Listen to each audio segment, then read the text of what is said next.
Bienvenido al canal del Mensajero de la Verdad. Que Dios te bendiga y proteja tu vida. Suscríbase, siga nuestro trabajo y comparta la verdad con los demás. Actos 18.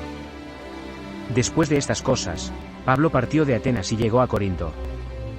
Y encontrando a un judío llamado Aquila, de raza del Ponto, recién llegado de Italia, y a Priscila, su mujer, pues Claudio había ordenado a todos los judíos que salieran de Roma, se unió a ellos. Y como era del mismo oficio, se alojaba con ellos y trabajaba, pues tenían el oficio de hacer tiendas. Y razonaba en la sinagoga todos los sábados, y persuadía a judíos y griegos.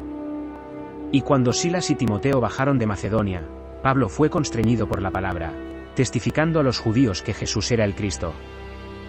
Pero como ellos se resistían y blasfemaban, sacudió sus vestidos y les dijo: vuestra sangre caiga sobre vuestras cabezas, yo estoy limpio, y desde ahora me voy a los gentiles. Y partiendo de allí, entró en casa de un hombre llamado Tito Justo, uno que adoraba a Dios, cuya casa estaba junto a la sinagoga. Y Crispo, el jefe de la sinagoga, creyó en el Señor con toda su casa, y también muchos de los corintios, al oírlo, creyeron y se bautizaron. Entonces el Señor le dijo a Pablo en una visión: no tengas miedo, habla y no te calles. Porque yo estoy con vosotros, y nadie os pondrá las manos encima para haceros daño, porque tengo mucha gente en esta ciudad. Y permaneció allí 1 año y 6 meses, enseñando la palabra de Dios entre ellos. Pero cuando Galión era procónsul de Acaya, los judíos se levantaron de común acuerdo contra Pablo y lo llevaron ante el tribunal, diciendo: este hombre persuade a los hombres a servir a Dios en contra de la ley. Y cuando Pablo estaba a punto de abrir la boca, Galión dijo a los judíos: si en verdad se tratara de un mal o de un gran mal, oh judíos, con razón os permitiría. Pero si el asunto es de palabras, o de nombres, o de la ley que hay entre vosotros, miradlo vosotros mismos, porque yo no seré juez de estas cosas. Y los expulsó del tribunal.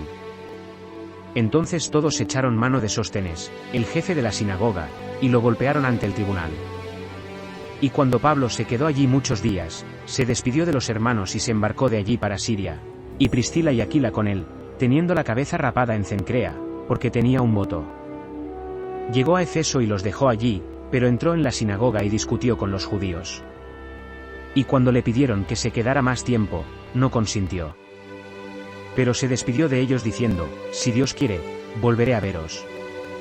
Y partió de Efeso. Cuando llegó a Cesarea, subió a Jerusalén, saludó a la iglesia y bajó a Antioquía. Y habiendo pasado algún tiempo allí, partió y recorrió la región de Galacia y Frigia, por orden, confirmando a todos los discípulos. Y llegó a Efeso un judío llamado Epoulos, alejandrino de raza, hombre elocuente y poderoso en las Escrituras. Este hombre fue instruido en el camino del Señor, y siendo ferviente de espíritu, hablaba y enseñaba con exactitud las cosas del Señor, conociendo solo el bautismo de Juan. Comenzó a hablar con valentía en la sinagoga. Cuando Priscila y Aquila lo oyeron, lo llevaron con ellos y le declararon más claramente el camino de Dios. Y cuando quiso pasar a Acaya, los hermanos le animaron, y escribieron a los discípulos para que le recibieran, los cuales, cuando llegó, ayudaron mucho a los que habían creído por la gracia.